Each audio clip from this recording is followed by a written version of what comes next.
How the royals earn their money. Have you ever thought about how the British royal family affords to live so well? It's not just about getting crowns and going to galas. There's an interesting mix of custom, investment, and modern business going on.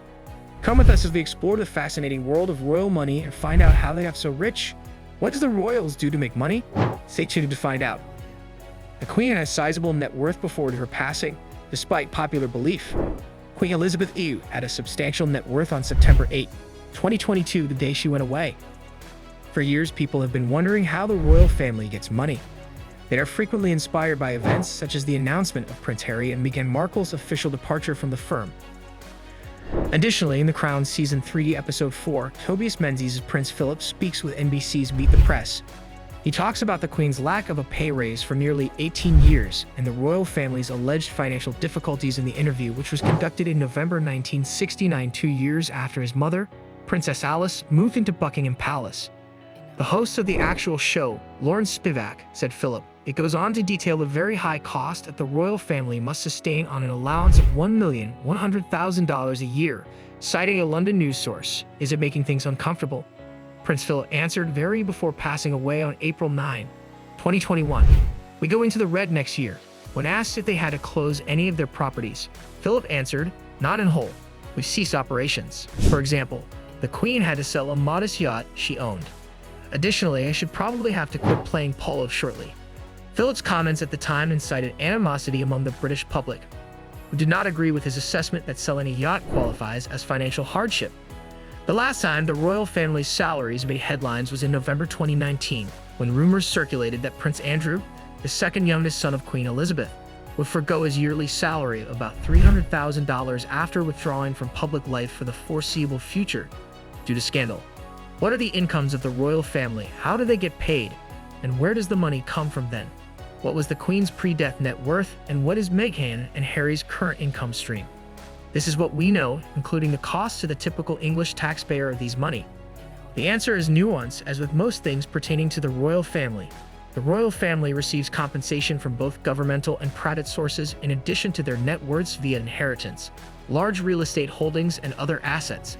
Three sources provided the majority of Queen Elizabeth I's family's annual income and costs prior to her death: the private duchies of Cornwall and Lancaster, the public sovereign grant, and both.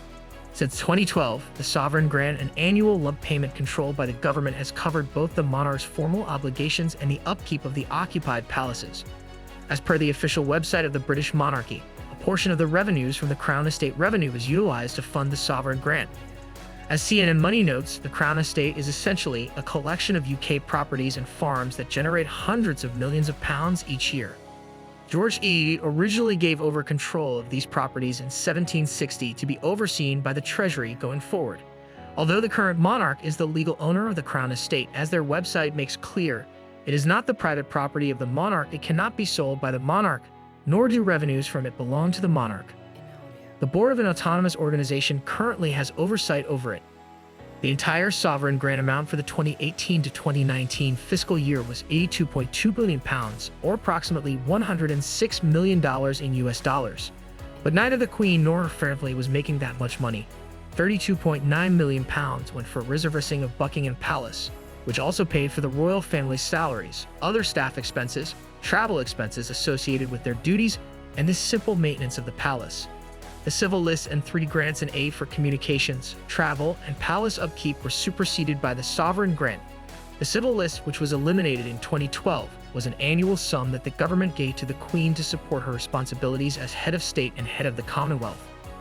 It also included grants and aid, which were funds from government agencies that were previously used to cover travel related to royal duties and the maintenance of royal residences. The Privy Purse, which also comprises the monarch's lands, contains the monarch's actual income if the sovereign grant functions as a kind of spending account. The Duchy of Lancaster, a portfolio of land, property, and assets held in trust for the reigning sovereign, provides the monarch with their income. The Duchy of Lancaster paid the Privy Purse over £20 million, almost $26 million in revenue in 2018.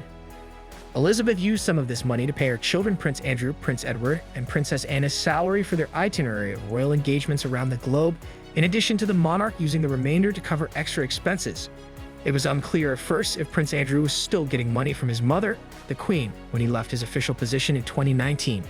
The British tabloid The Daily Express reported that he was, citing an anonymous source, but Buckingham Palace could not provide confirmation. The private estate was founded in 1137 and funds the public, charitable, and private activities of the Prince of Wales and his family. It consists of a portfolio of investments as well as land and properties spread across 23 counties in England. 90% of Charles and Camilla Parker Bowell's income as Prince of Wales came from the Duchy of Cornwall, according to CNN Money.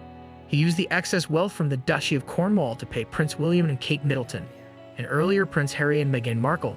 The Duchy of Lancaster provides funding for Prince Edward, Princess Anne, and Prince Andrew of his siblings. Charles and Camilla received almost £22.2 million, around $30 million in income from the Duchy of Cornwall for the 2019 to 2020 fiscal year.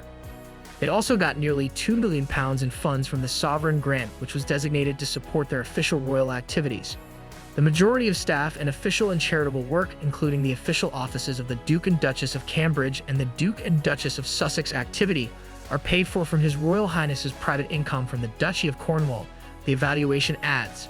Charles and Camilla participated in 638 social engagements across 14 countries throughout the 2018 to 2019 fiscal year. They had undertook 580 engagements in the UK and overseas in 2019 to 2020. The Queen wasn't a millionaire, despite being the richest person in the royal family, a fact that may surprise you. The Queen's net worth reportedly decreased by £20 million in 2020 compared to the year before, as reported by the Sunday Times Rich List. Her net worth was estimated by the newspaper to be £350 million, or about $486 million USD. The Queen's net worth was estimated by Forbes in 2019 to be at least $500 million USD. According to the Crown Estate's 2019-2020 annual report, the COVID-19 lockout negatively impacted tourism and retail in particular, causing the value of the British royal land portfolio to drop by 1.2% to £13.4 billion in 2020. This material was brought over from Instagram. On their website, you might be able to find more information or the same thing in a different format. Her Majesty was said to be a notoriously thrifty person. In reference to cleaning at Buckingham Palace, the Sunday Times states that newspapers are shredded for horse bedding, parcel string is reused, frayed sheets and dusters are darned. After being cut off, Harry and Meghan now survive off of his Princess Diana fortune. When Prince Harry and Meghan Markle announced in January 2020 that they were planning to leave their royal duties, they mentioned that they wanted to work to become financially independent. Newsweek verified in September 2020 that Prince Harry was no longer getting financial support from the Duchy of Cornwall. The pair also declared in the same month that they had reimbursed the government for the £2.4 million that had been taken out of the Sovereign Grant to restore Frogmore Cottage, their Windsor residence. However, Harry and Meghan stated in their sit-down interview with Oprah that they had actually stopped getting paid in the first quarter of 2020 much earlier than they had been led to assume by talks of their departure. "I had to pay for security for us because my family literally cut me off financially," Harry added, expressing worries for their son Archie's safety in the absence of the security detail that the royal family had cancelled. After his mother, Princess Diana, passed away in 1997, Harry and his brother William claimed to have been living off of his portion of the estate. The Independent claims that Harry's portion, which he received upon reaching 25, is approximately $13 million USD after taxes. Harry remarked, "Without that, we wouldn't have been able to do this," implying that the money allowed them to move to a new house in California. Harry and Meghan signed a contract with Netflix that is reportedly for between $100 million and $240 million USD. The streaming service hasn't disclosed an exact amount. In a partnership with Spotify, they also created a podcast, and Oprah and Harry created a mental health docuseries for Apple TV+. Markle debuted her own podcast, Archetypes, in August 2022. In the interview, Harry said to Oprah that at first, the Netflix and the Spotify of it all weren't part of the plan. These sources of income supplement Markle's personal earnings from her former acting career, where she reportedly made $450,000 in salary in addition to sponsorships and other associated income during her time on the USA show Suits.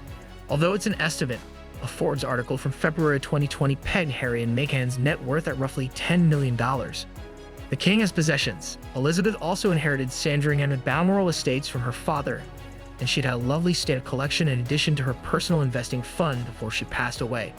But the Queen didn't really own the crown jewels, the royal mansions, or the majority of the royal art collections, so she couldn't really hawk a tiara or two when circumstances became tight. Should she pass away, those belonged to King Charles, the succeeding ruler. Furthermore, Elizabeth's children and grandchildren received their own fortune in addition to any income that may accrue from the duchies. Since 1992, the Queen voluntarily paid capital gains and income taxes. Additionally, she was taxed on any money she got from the Duchy of Lancaster that wasn't used for official purposes. The Queen passed away in this manner. She paid voluntary municipal taxes in addition to value-added tax, without funding. To be honest, hardly much at all as a group. According to Fast Company, it cost the typical British taxpayer 65 pence annually in 2018, hence less than $1. Business Insider reports that despite a 41% increase in costs in 2019, the average taxpayer still only pays for a cup of coffee, a cup of organic, handcrafted coffee. If you enjoyed this deep dive into the royal family's finances and want more intriguing stories, don't forget to like, subscribe, and hit the notification bell. You'll be the first to know when we release new content. Join our community today.